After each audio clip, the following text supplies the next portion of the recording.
And the chair recognizes the gentleman from California, Mr. Swalwell, for 5 minutes. Thank you, Mr. Strzok. Mr. Strzok,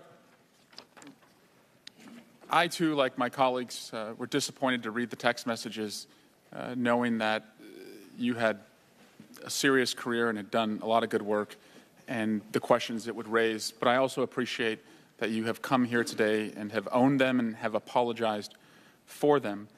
But I want to focus on your work as an investigator in counterintelligence. In your experience, do counterintelligence investigations take longer when subjects to investigations tamper with other witnesses? Yes. In your experience as a counterintelligence investigator, do counterintelligence investigations take longer when subjects lie to investigators? Frequently, yes.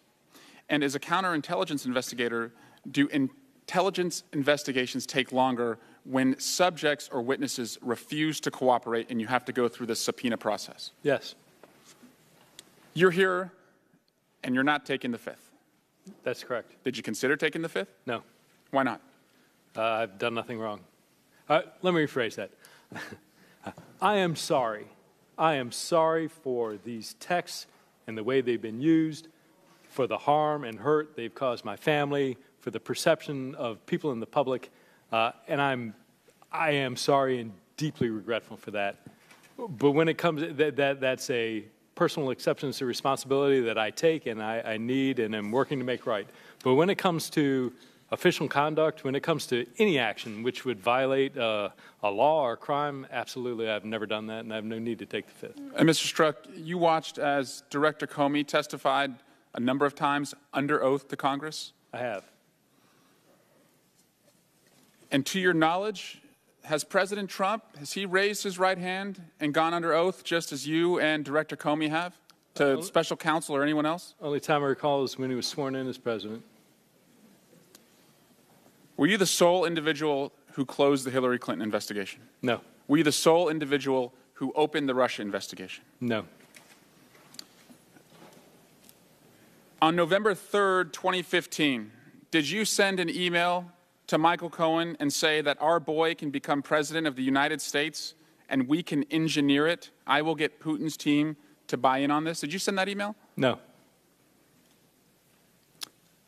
Did you set up a meeting on June 9th where the email setting up that meeting was sent to Donald Trump Jr., where Donald Trump Jr. was offered dirt on his father's opponent? Did you set up that June 9th meeting at Trump Tower? Without stating whether or not that meeting happened, I did not set up a meeting.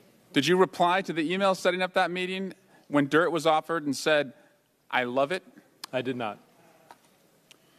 And in the summer of 2016, were you working as a speechwriter? No.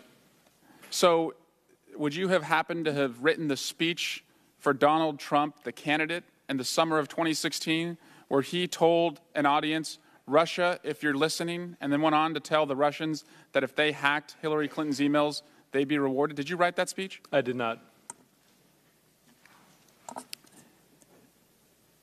Does any of the behavior that I just described concern you from a counterintelligence perspective? Tremendously. Why? Because it indicates a set of standards and requests that, in my mind, one, encourage a foreign power to begin inserting themselves into our electoral process. It indicate a willingness or a desire to engage in a conversation and dialogue about how to do that. It potentially implicates a variety of laws. And without getting into what has or has not been done investigatively, I'm expressing that based on the open source reporting about those things. Thank you. Yield back.